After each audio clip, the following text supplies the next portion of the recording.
Welcome to this episode of Part of the Arts with me, Rebecca Godden, where we are joined by the vibrant Olivia Williamson, an actor, singer and content creator who's making waves both on stage and online. From pantomimes and musicals to being on the TV, Olivia's passion for performing shines through everything she does. But she's not just known for her stage presence. Online, she's the Stagey ADHDer, where she shares candid and empowering content about navigating the industry as a performer living with ADHD. Her honesty, humour and insight have built a supportive community and sparked important conversation around neurodivergence in the arts. So in this episode, we talk about Olivia's favourite roles, the challenges and superpowers of ADHD in performance, and balancing this content creation with acting. And we hope to see what she does next. It's a chat full of inspiring, real talk and stagey energy. So let's get into it. Hi, Olivia. Welcome to Part of the Arts. Oh, thank you. Hello. Welcome back. Thank you. Sorry. Oh my gosh. Not me scrambling already. Thank you for having me. You're very welcome. It's okay. We can be tongue-tied. It's absolutely fine. Well, I was just saying to you, I've been learning 3 scripts for 3 different shows, and I feel like I've lost the ability to talk, honestly, even though I've just been talking constantly. It's one of those moments where like a waiter comes up to you and says, you know, here's your bill, and you're like, yeah, here's yours, or happy birthday, you too. I'm just all constantly doing those things. Yeah, you too. Happy birthday, you too. Well, do you know what? That brings us really nicely onto my icebreaker. I feel like you've already broken the ice. You're brilliant. But what was the last thing you said or did where you were maybe in one of those situations where you thought that really should have just stayed in my head, that shouldn't have come out into the world? Oh, I'm really doing this all the time, but I'd say like a arts related one was when I was filming a show on ITV. It was a reality show and we had to do a little bit of VT, behind the scenes sort of thing, and they asked me to tell a joke and I couldn't think of one for ages. That's so hard though, you know, when someone says, isn't it? Tell me a joke, and you're like, yeah. Literally, and all I could think was knock, who's there? But then I told a joke, and after they were laughing, but they went, this is before 9 p.m. So watershed. Yeah, but we can't share that, I'm afraid. I love that. Are you allowed to share the joke with us? This is not a watershed podcast. Okay, it was how did Cinderella get to the what did Cinderella say when she got to the ball? I don't know. What did Cinderella say when she got to the ball? Cue gagging sounds. Oh, okay. Right. Yeah. Very rude. I'd just been told it, and it was the only one that came to mind. And they were like, who is this person? And they were literally marketing me as like a cute Disney teacher. And I was like, yeah. You like gagging. Yeah. I mean, do you know what? I'm going to remember that one though. I'm going to remember it. I love that. I mean, great. I liked it. I found it funny. Talking of like, you know, being in things, what's the last thing you saw or watched or consumed or read that kind of left you with a spark that inspired you within your own craft? I'd say for me it was Adolescence on Netflix. Oh, yeah. Have you seen it? Yes. So good. And I just really think when the one shot kind of thing really incorporates both TV and live theatre, because you're having to remember all those lines. You know, with most TV and film, you do a few lines at a time, even like the scenes, and they cut so often. But with something like that goes straight through, like you probably get the buzz of live theatre, but obviously it's accessible for everyone because, you know, most people now have access to Netflix or streaming services. So it was amazing, and the message as well. Just wow. I mean, guys, if you've not seen it yet, you're living under a rock. So I was about to say like no spoilers, but come on, like it's short. It's a short series. But actually, this isn't a spoiler. This is just about the creation. Exactly what you were saying. I don't know about you, but I went down a rabbit hole on YouTube and social media afterwards, looking at all the interviews, because they've done so many interviews, haven't they, about the process. And there's this one on YouTube where it says how many they did each episode, they did 10 takes of each episode. Yeah. So it was like exactly what you said, like like a show run, like a West End show run, Mm. where you're doing 8 to 10 shows a week, you know, of the same thing. But then they obviously picked the best one, Yeah. made it to the screen.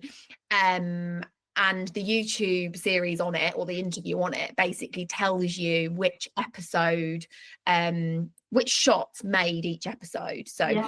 we recorded 10 of each episode. The episode 2 that you saw was the second shot.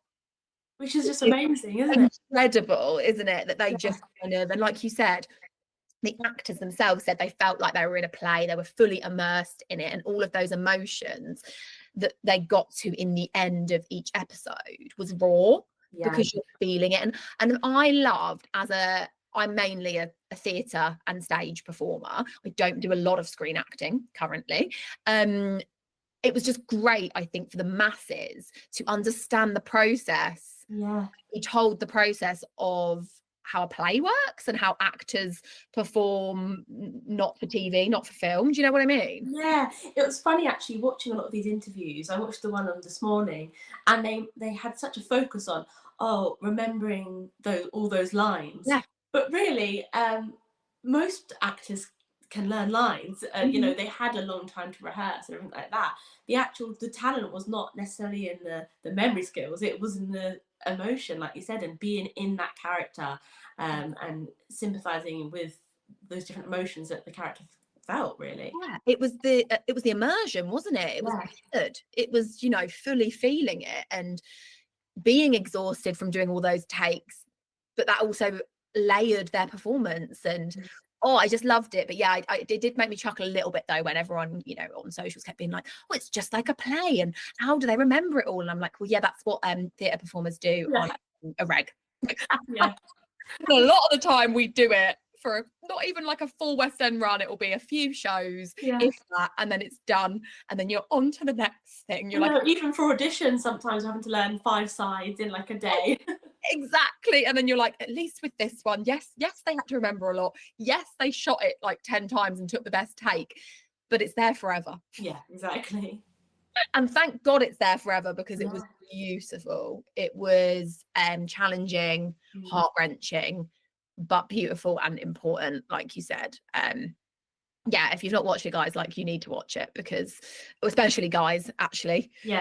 Young men, and also parents. Yeah, young men, parents of young men, parents of anyone, and just just that's all we'll say. We don't need to say any more. We didn't do any spoilers. Well done us. We actually didn't. And you touched a bit, you know, upon like what it is like to be in our industry. You know, we speak about it a lot, obviously, on this podcast. How did you get into the industry? Kind of, how did your journey start? Where did it take you? And then where did it adapt to now, to where you are? Yeah, well, I've always loved performing. My mum was a dancer growing up, so I've kind of come from a stagey background. Did the typical drama school route. I went to the London School of Musical Theatre, which I loved. Then I graduated in 2019 and went out into the auditioning world, but then obviously we were hit with the pandemic. So that was tricky, because I felt like I was building up that momentum of getting to know casting directors, getting a little bit further each time, kind of getting comfortable with my audition material.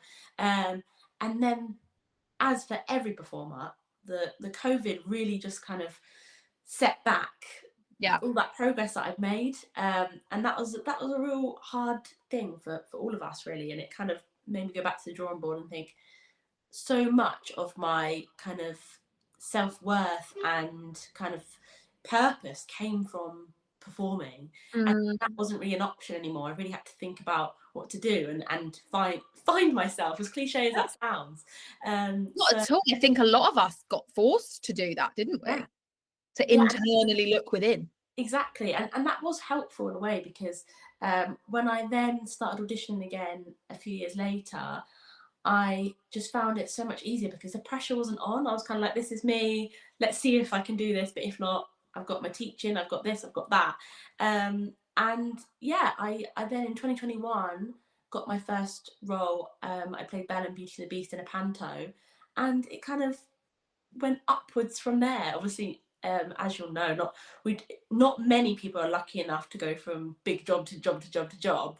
But give or take a few months, I've been quite busy since then, which is, yeah, I'm really lucky. Good for you. Like, you came out the other side, and you mentioned just there, you know, you've been in pantomimes, musicals, TIE, and kind of TV, reality, and other. Like, what have been some of your favourite roles to date? Oh, there's so many. I do love kids theatre. I find that so fun. Last summer, me and a man called Harry, we did Errol's Garden, and that was a two-hander kids show and Oh, a tour, and it was just so much fun because the kids really loved it. The two of us played all of the of characters, course, character as you actor do. within kids and family theatre. It's a Yeah. given, right? And it was just so much fun, and I would absolutely love to do a lot more serious roles, and I'm getting into TV and film at the moment, but I do think every Christmas doing a pantomime, it's just so rewarding and fun, Yeah. and everyone can kind of make fun of themselves a little bit. There's not Oh, as much pressure. yeah, you don't take yourself too seriously because the audience isn't, the Yeah. cast aren't, like, everyone's in it for fun. And I'm so with you. I feel like for me, I've spoken about this before, Christmas doesn't really start until I've been in or seen a panto. Yeah. Agreed. It's kind of like it's nice to have that. And yeah, you're right, and it's such a skill. And I think what you were just saying with Errol's Garden, being a character actor and having to do all those multi roles, that's only helped you surely for panto, and Yeah. to be those bigger, larger than life performances. Because, you know, I direct theatre as well, and I always say to my participants, especially younger ones or my participants with learning disabilities, because I direct for a learning disabled company, I say, I want more panto it up. Yeah. And they just know what that means. Like, they just know, you know, instead of going overact, because I hate that term, because it's not, it's just a nuanced way of acting. Yeah. I'm like, It's panto it more up. British fun, I think. Yeah. Is panto. Give me some panto. Give me Yeah. some like quirkiness that the British public will understand and get, like Yeah. your audience, like cater to your audience. So yeah, that's really lovely. And you're trained in musical theatre, aren't you? So Yeah. singing, dance, drama. Yeah. Me too. That was my background. Mhm. What do you do the most of? I'd Out of say the three kind of disciplines, like including your teaching, like within your kind of life, because I always find that as I've gone through my journey, like 10 plus years in the industry, each year I'm using one more than the other. yeah, no, I totally agree.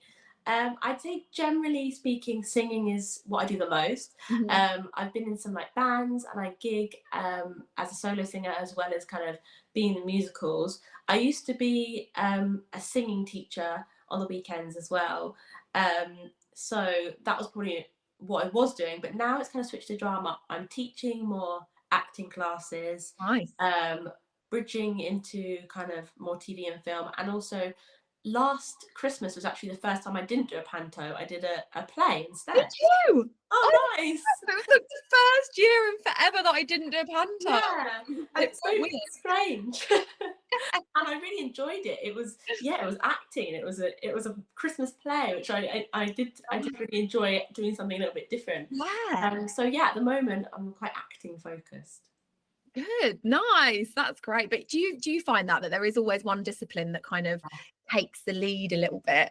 Absolutely. Yeah. If you had to pick, oh my gosh, this is gonna be such a hard question. I've just pulled this out of my mind. If you had to pick one discipline to Yeah. focus on for the rest of your life, you could only pick one.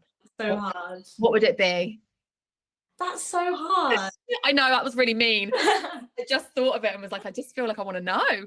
You know what? If I could still sing in my personal life just for fun, then I would say acting. I think I'm with you on that. I think I Yeah. do acting as well, because there's a broad range of what acting is, you know, the different styles. We're saying you've got your character acting, you've got your straight acting, you've got your, even puppetry would come under acting. Exactly. You know, you've got all your different things. I think, yeah, don't worry, it wouldn't be like the Little Mermaid. I wouldn't take your voice away from you. That's fine then. It wouldn't be like Ariel, where I'm like, you no longer have a singing voice. That Just doesn't mine. Oh yeah, if I took your voice away, then it would just be, you'd be a mime clown. Physical theatre. That's fun though. Yeah, oh, I love this bit. Yeah, you just have to go into a fully physical role. But we'd never want to do that, Olivia, because you've got a beautiful voice. You can kind of see it all over your socials and hear it all over your socials even. And I wanted to talk about that, kind of being a content creator and your online presence. So you're known as the Stagey ADHDer, as one of your profiles. I know you've got a few. You've also got is it Livs Reads, or Yeah, it reads a book, my little bookstagram. Oh, I got it. I loved that in lockdown when you started that, because I would find things to read. That was great. So kind of, how do you balance your kind of your content creation with being a gigging performer and with your ADHD? Like, how does that all slot in? Like, how do you do it? It's a tricky one, and I think for someone who's not naturally an oversharer, it would be quite hard. I, on the other hand, am a massive oversharer, and I think before I was a performer, I was always kind of sharing everything anyway. Yeah. And I'm also quite creative, so I think for me, social media is a way to share, but I've kind of now been able to tailor it to hopefully be entertaining or helpful, depending on the post, for others as well. And when I'm not in a job, I would say that it's kind of been a side hustle for me and a focus. So it kind of helps me, if anything. And I've even got jobs through Instagram. Me too. It's wild. And that happens, right? Yeah. That must be an absolute, it's only happened to me like once, but it must be an absolute like synergy, right? And that does make you think, oh, okay, this is coming hand in hand. Exactly. Yeah. What job did you get? Are you allowed to say? Yeah, it was Romeo and Duet. The reality show where you said the crude joke. Yeah. Yeah. And I've also found some other like little things that then I've messaged my agent about and done it that way. And also, do you find that using, you know, especially Instagram or TikTok, like using it as a bit of a portfolio? So if you do see something on a Stagey page, like a call out or something, you know, if you slide into their DMs, they immediately can go on to your kind of curated grid and they can see you in the spotlight through what you've put out there. It's exactly that. In fact, the other day, I actually was applying for a presenter role for children, and it just so happened that the same day we had a pajama party at my work, and with like within the safeguarding measures, like blur face for kids who haven't got. Well, I saw that you had some emojis on something. Yeah, exactly. I posted the photo and I thought, wow, this is great, because I'm posting naturally, I'm sharing my life, but also this is great for the job that I'm applying for at the moment, and they can go on my page and see, oh great, she's with kids, she knows what she's doing. Working with kids, tick, they look like they're having fun. Yeah, exactly. There's you like, okay, everyone smile, I need this job. No, not at all. I can imagine you are brilliant with kids.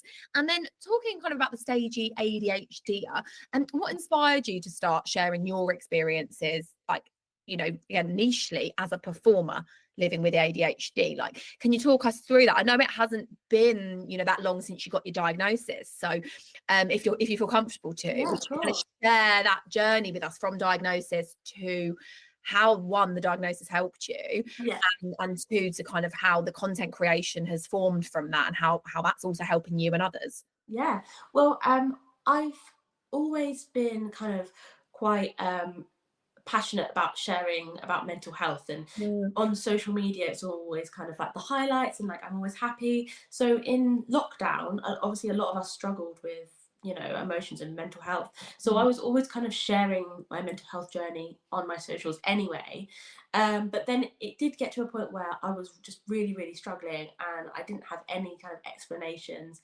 I've been going to therapy on and off my whole life, and I kind of felt like I'd worked through everything, every kind of obstacle, all my childhood trauma I'd worked through, and so it got to the point where I was like, why am I still struggling so much, just day-to-day life? Anyway, my therapist first said in 2022, I think maybe you're neurodivergent. It feels like there's a lot of symmetry with being kind of overwhelmed, you perceiving rejection and quite often, and basically a lot of ADHD traits. So eventually when I got my diagnosis in 2023, and it just made sense. I did so much research. I'm a bit of a hyper focus queen, as some people say. If I'm interested in something, I will spend the next 24 hours learning everything about that thing. Yeah. And so when I learned about ADHD, it kind of just explained everything. So then I was kind of sick of being like, oh, I'm anxious, but I don't know why. You know, I don't know why I'm so sensitive about this thing. I've stayed in bed all day and I can't help it. I'm not even tired. Like, it was just all these things that just having a name for made it so much easier for me to kind of understand myself and therefore find things to help me move forward and help me have the best quality of life. Really, that's what I really feel that diagnosis has given me. And yeah, I wanted to share that because I've been sharing my mental health journey anyway. It just made sense to me to say, well, actually, yeah, this is what it is. This is why I've been feeling this way. Yeah. And how does, you know, your ADHD impact your approach to acting and singing, like both positively and in terms of challenges? You know, with auditions coming in last minute and things, you know, have you got, there must be kind of overwhelm and things that come with that. I mean, I get that without having, you know, living with ADHD. So I can imagine that there are times when it's a lot. Yeah, it is definitely a lot. And I think it's one of those things that the pros outweigh the cons. Otherwise, I would probably struggle. But I definitely find it hard, the rejection. You know, everyone does, but it's something that I've kind of just learned to not take personally. And I think that's kind of the most important thing, because I was very much, especially as a child, if I said anything that maybe someone didn't smile or laugh at, I'd be like, they hate me. They actually, like, no one likes me. And that would just be the place I jumped to. But through doing this job, I've kind of learned, oh, okay, I just wasn't right for this part, or they had the skills for this, and letting go. Yeah, exactly. It is interesting you say that, though. I think I've spoken to a lot of women in my industry, in our industry, and obviously I am also a woman. And even, you know, that resonated with me. I felt exactly the same as a child. I felt like a monkey in a way. You know, I had to kind of please everyone, and I had to perform in a way to everyone. And if exactly what you said, if I did something wrong, especially around adults, and they, you know, they didn't appreciate, I don't know, the joke I made exactly, like, or like weren't enjoying my conversation or told me off, I'd feel like I was rejected and absolutely hated. And that has also gone through with my peers, just kind of like in my early adolescence, you know, within early kind of in your kind of tween phase. So I do think as well there's something to be said about being a woman. Yeah, 100%. I think women do experience so much more rejection than men. And also I did see a statistic somewhere that said women are less likely to apply for a job that they're not qualified for than a man. And that is because of that fear of rejection. It's like, okay, well, what if I go for it and they say, well, you haven't got the skills? Then it's like, because we've all had that when we've looked at our CV, we've looked at a job spec and we've gone, no, I don't have it. Whereas a guy might go, oh, well, I'll just go for it anyway, which we all should be doing, because at the end of the day, there might be something in there that employer sees and goes, I like that, I'm going to interview them. And getting in the room, as we know, for an audition is the hardest thing, but it's the best thing. But I think growing up as a woman and having societal pressures is awesome, and that layered onto being neurodivergent, I can only imagine how much that affects you.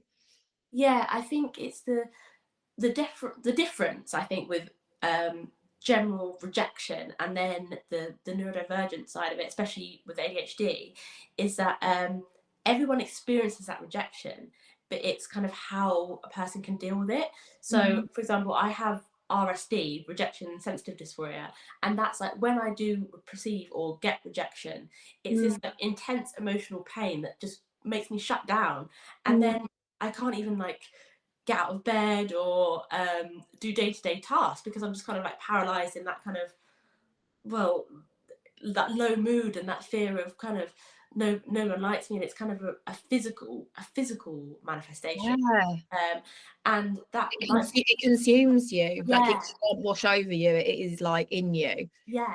Mm. And I think a lot of my friends can resonate with that rejection, but I kind of always envied how once they talk it through with someone, they could be like, yeah, you're probably right. Like, yeah. Whereas for me, it's like, it's a kind of a battle between my logic and Yeah. then my nervous system. My logic knows, yes, that's probably right, but my body's like, Like, no. I can't take it. Yeah. Yeah. And that must be again, like what you were saying, without having a term for it or having a diagnosis or having an understanding. And like you said, you're so great at doing your own research, and that hyperfixation is a great thing to help yourself and help others. I can't even imagine how horrible that must be for someone who doesn't have the toolkit or the understanding and really just doesn't know. And that's obviously what you were experiencing before 2022 when you started your journey of understanding.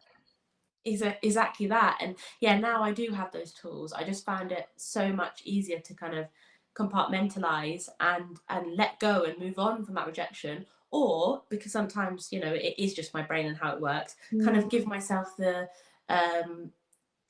just allowing myself to be like, okay, yes, I do feel this way, and that's because of this, and that's okay, and I will get through it like I have the 100 of other times I've got through it. Yeah, and I talk a lot about, with again, I think we're very good at giving other people advice, again, probably as women, and not necessarily taking it ourselves. I talk a lot about giving ourselves grace. Yeah. I'm talking to my performers that I direct or facilitate or whatever, and also, them giving me grace as a director. Like, I'm not always going to get it right, and we talk a lot about that within within one of my job roles particularly. And I'm a practicing Christian. I think you are as well. Yeah, I've been in my Christian era recently. I was just seeing self-discovery pepper through your Instagram, and you're wearing your cross, and I did think, I was like, oh, amazing. And I was like, I'd love to chat to you about that, because I was going to say, do you find that your faith helps you as well, kind of giving things over to God, like having this higher being, that not everything rests on your shoulders? I know I certainly feel that way. And I've not been a Christian my whole life, and I think, when did I find faith? I think it was 2017 I found faith. That's interesting. So as an adult, and I hadn't been brought up in a Christian household or with Christianity or any kind of faith within my world at all up until that point. And since then, I mean, it's always a challenge. We're always broken, we're never fully fixed, but it since then it has made me worry less. I've always been an overthinker, a worrier, as my kind of family would call me. Becca's just a bit of a worrier. But actually knowing that there's a greater power, and that it's not all on me. God has a plan. Of course, I can plan my life and help myself, but it's not all about me, and it's not all on me, and not everything has to rest on my shoulders. And I find prayer a really great toolkit to kind of let go of that. I was just wondering how your faith helps you as well. Definitely. I think faith on its own, not just in God, but in yourself and in everything, is so powerful, really, because it is just, I would say faith is kind of peace. It's just that, like, that hope, that and hope, that word, knowing that it's going to be okay. And it's definitely becoming a Christian and having that kind of bigger world view. It kind of puts everything in perspective, really, doesn't it? You kind of think, it's not going to be the end of the world if this doesn't happen or that doesn't happen. As long as I'm trying my best to be a good person and loving people and being kind, like that's all that matters. Yes, like walking with Jesus as Jesus would, helping people. Jesus worked with everyone, and helped everyone. And if we can just try and live a little bit more like that as human beings, that's also only going to make us feel better as well, isn't it? It kind of comes full circle. So when did you find faith, if you don't mind? So for me, it's still an ongoing journey. I've kind of always been interested. And a lot of people who come to faith later in life, I think, say that they feel that something's missing and they're kind of looking for it. I was In lockdown, I did a lot of reading, and kind of I got into kind of the law of attraction and stuff like that. But I was kind of like, it got to a point and I was thinking, I'm manifesting and I'm putting these things out there into the universe. And I was like, this is just praying. I'm literally praying. Is this a different name for it? So I've kind of been doing some research. I did some Bible studies in 2022. And then most recently in January, I did an alpha course. Yes, I love the alpha courses. They're just so, they are for questioning. Yeah, exactly. And I do think a lot of neurodivergent people, especially ADHD and autism, and this is something that I'm still struggling with, and I kind of have a bit of imposter syndrome when I say I'm a Christian, because my faith isn't as strong as a lot of people, and that is because a lot of us are quite black and white thinkers, and we also suffer with object permanence. So for me, if I can't see something, I struggle to remember that it exists or even believe that it exists. So even like if a loved one of mine goes on holiday, I struggle to feel that love. And that can be like someone who I've physically been with and experienced love for 20 years. It's just been away for a week and I don't feel it. Wow. So for me, I did get to a point where I was like, I don't know if I'll ever be able to have a relationship with God, because I don't experience love unless it's in my face. So that's kind of been a struggle, but I read the Bible every day. I've kind of got this app where it gives you kind of a Bible app. I've got a Bible app, which helps, and I've been kind of learning it. And I think I believe that my faith will strengthen as time goes on. And I will say, Liv, that we're all a work in progress, and I honestly do not know a Christian that doesn't feel like you're feeling. Like I feel it. We always feel like we could do more and be better. But isn't that an amazing space to be in, that we want to have a closer relationship with God? We want to walk with Jesus more. Do you know what I mean? We want that wanting. And that's why Jesus died on the cross. That's why, you know, to remove our sins and to help us on that. So I honestly think that as I've gone, you know, further in my journey as well, I've always tried to think of, isn't that a great thing that I'm always yearning to and do more and try and reframe it? Because I mean, you're doing better than me, babe. I don't read the Bible every day, and and that's okay as well. I know, but honestly, like sometimes I'm like, oh my God, I'm a bad Christian. I'm not reading. I'm ignoring my Bible notifications. You know what I mean, on my watch, and I'm like, oh, I should have done that. And I actually have at 12:30 every day, it pops up on my watch, like, remember to pray. So as we logged on to so I said a little prayer for the podcast today, so you know, like, make sure this goes well, like it's in your hands. And I wasn't planning to talk about this, but it's just so nice that it naturally comes up. And you know, obviously talking about your ADHD, your faith, and being a performer, do you feel like they all kind of synergize together and just help you within your career?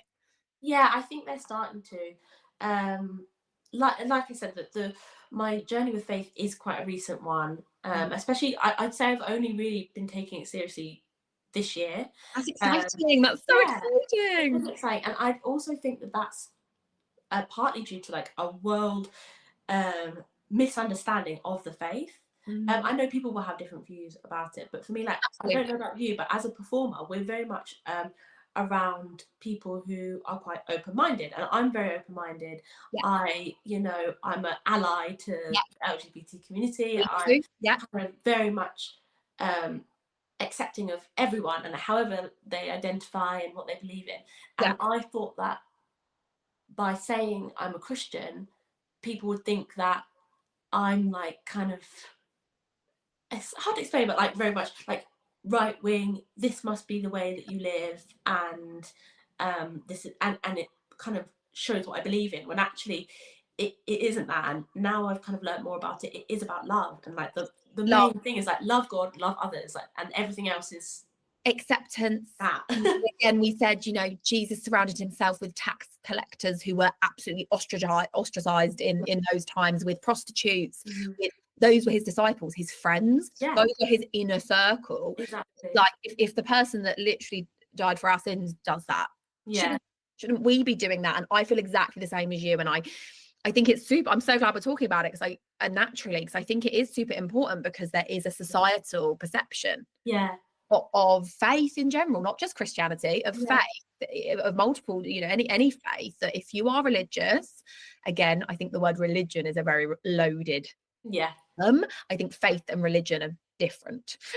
I know they come hand in hand, but I do think they're different. 100%. I feel like we do not have the capacity to get into that today, but I do think they can be different. And you know, I think as long as if you believe, you've got hope, you've got faith, you've got grace, and that only makes you a more accepting person. And of course everyone's different, and of course there are gonna be Christians or people of other faiths out there who aren't allies like us, or who don't believe in everything we do, but it doesn't mean all Christians. Exactly. And and I feel the same as you. I feel like I'm surrounded by so many people from every background, which I love. I think that only makes me a better person. Exactly. And in terms of your question of like how the three merge together, I just think there's a quote actually in the Bible that says, I wish I could remember it.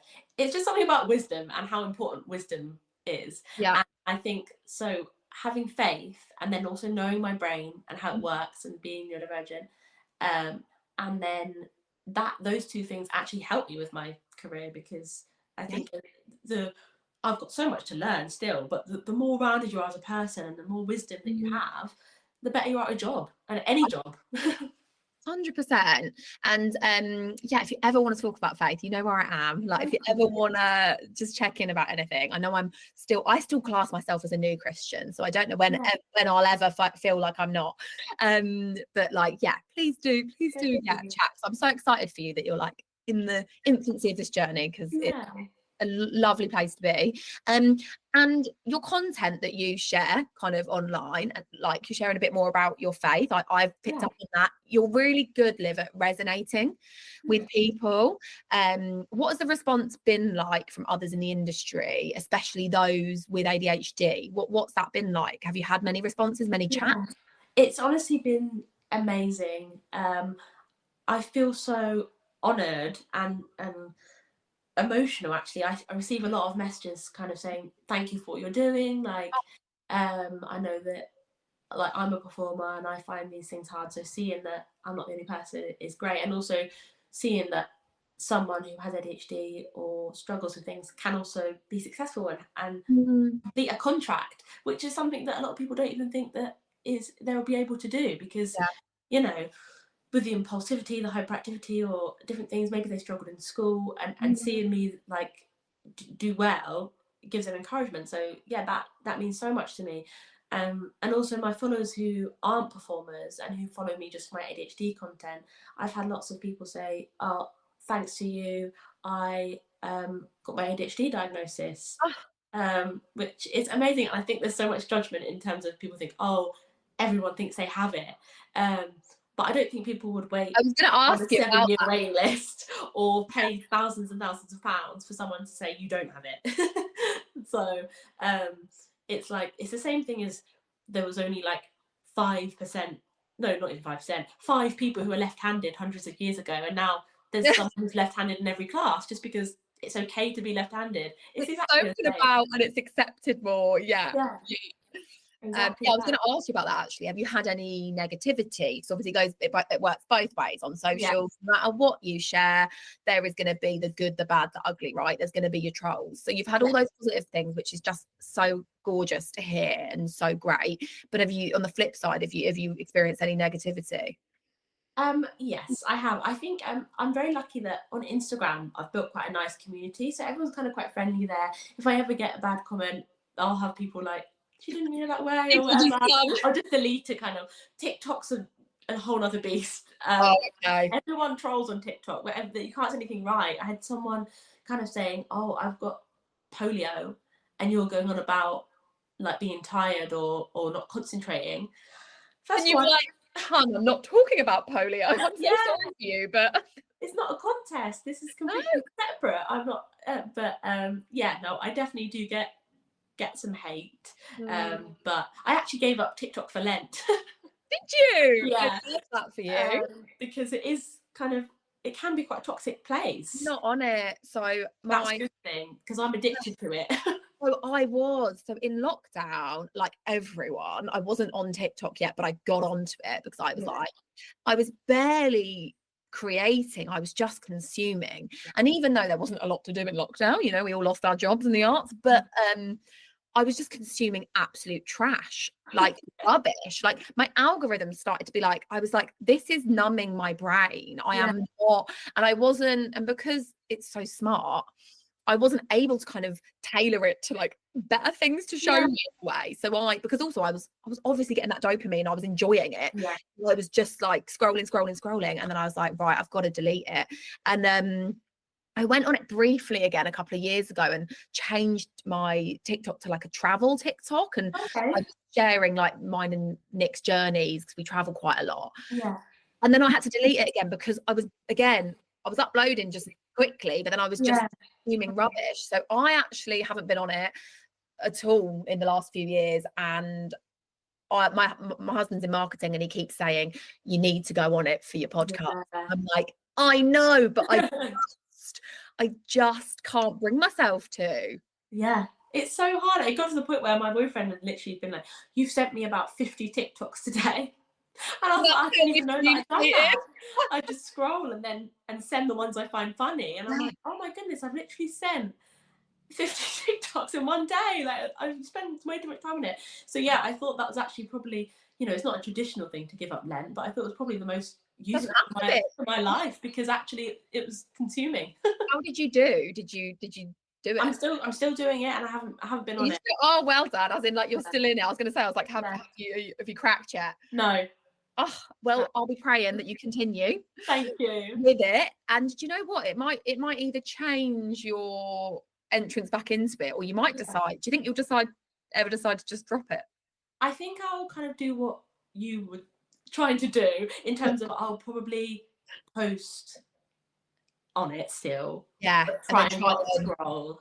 Yeah, you know, you can get those I've tried them before, but it doesn't really work with me. You can get those like apps, can't you, where you lock your apps away, or you can like make them turn off at a certain time. I mean, technology, you can always hack back in. And like one thing that's helped me not go on it during Lent is I've literally just moved the app like 4 pages from my homepage. Not like because I think naturally I'll have been on an app and then I'll come out of it and just because it's just there. Whereas if I have to go like this, it's more of an active decision. I'm looking at my phone now because I do that. I'm so bad with, I'm doing something on my phone, even if it's for work, and then I'll just hit Instagram. Yeah. So actually, like, I'm not as bad on Instagram as TikTok, because again, it's the algorithm, it just sucks you in. But the one good thing, do you find with TikTok that your content gets further and it gets further reach? Yes, definitely. I did one video and it got 500,000 views, and I thought that it was really bad. It was just silly. I was just dancing in a granny outfit. and I woke up and it had gone viral, and I had like thousands of comments and 500,000 views. I was like, wow, what, you crazy. You were like, that's probably my least good work, but we're going to... Whereas I think out and write all these creative kind of ADHD posts on Instagram, and I'll get kind of a couple thousand views or 100 likes, and I'm like, this is crazy.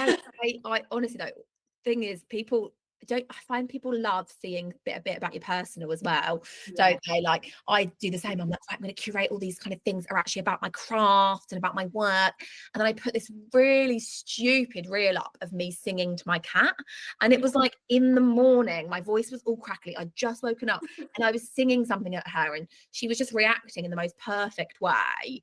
It made it like a bit of a skit, and I posted it, and it's literally been my most watched reel ever put up. So funny. And it's like those natural, spontaneous things. Like, I do wish we were more like that on social media, like what you were saying earlier, going right back about not just showing the polished, showing everything. And, you know, how do you decide and like decipher through the plethora of information and facts on neurodivergency and ADHD? How do you kind of concise it and choose what to put out there to your followers?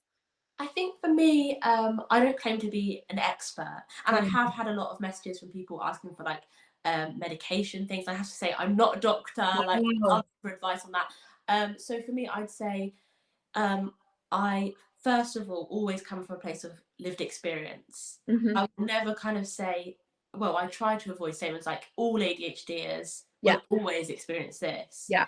It's more of general statements that I then say, this is what I kind of Yeah. go through. But also I have done a lot of reading, big reader, so I've kind of read a lot of books, and I will try and kind of fact check also. So if I say, oh, this is because of my ADHD, I make sure I do a quick Google search and just check that other ADHD feel this way as well.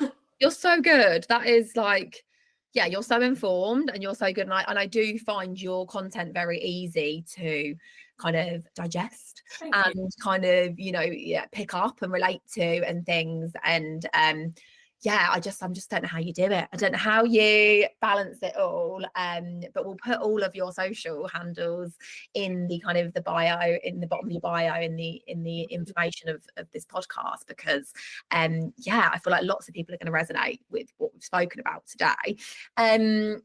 Obviously, you've been in the industry for a little while now, and being in the industry that we're in, we come across very weird situations at times, right? What is the weirdest job, the oddest job that you've ever done? Something that just, pops into your mind when you think, what was that? For me, it'd probably be being a swing in Friendsicle. So it was a Friends parody musical, which I loved. Yeah. But there was one bit in my ensemble track where I had to dress up as a dinosaur and do a kind of a little bit of street dance to Love a that song for of you. Rocks. And yeah, it was just so funny that sometimes I'd be performing to hundreds of people and I'd be like, I'm dressed as a dinosaur right now. This is crazy. And then the next night, I'd be Gunther in a little blonde wig. That is hilarious. So did you literally multi-role all of the characters? Yeah, so generally day to day, my ensemble track, I played basically all the men's girlfriends, Yeah. and a dinosaur, which was crazy. But then I also covered Rachel, Phoebe, Monica, and Gunther.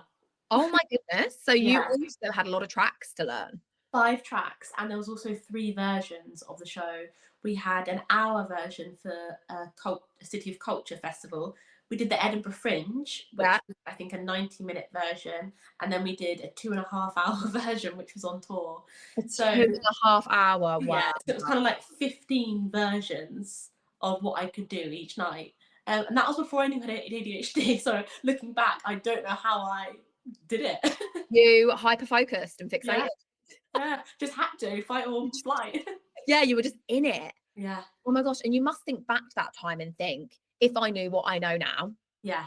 and had my coping mechanisms, had my medication, because you do take ADHD Yeah. meds, don't you? I'm kind of on and off it a lot. There's so many I know. shortages at the moment, but I know there's been kind of supply issues just yeah.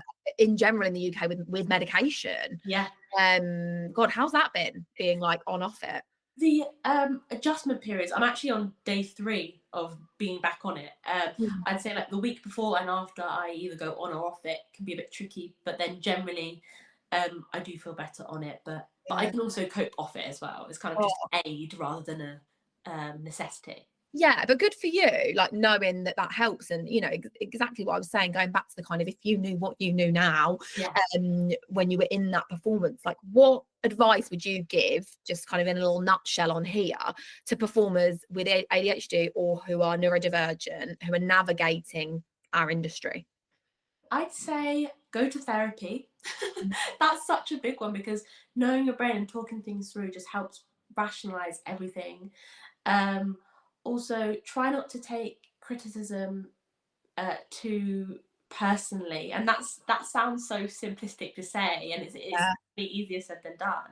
But the minute you kind of master that, or try to, it just makes things a bit easier. And also just find the joy in life and in the arts as well. It's such a fun job to be able to do, and we're playing for a living. We're creative people, make believe, pretend.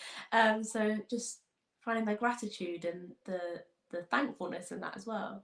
Oh, that's so nice. And you've hit the nail on the head there with a lot of things are easier said than done. But as soon as we start to think about ourselves and look inward, and I think not always outward for the gratification and the, we're actors, we love an applause, that's why a lot of the time that's why we do what we do.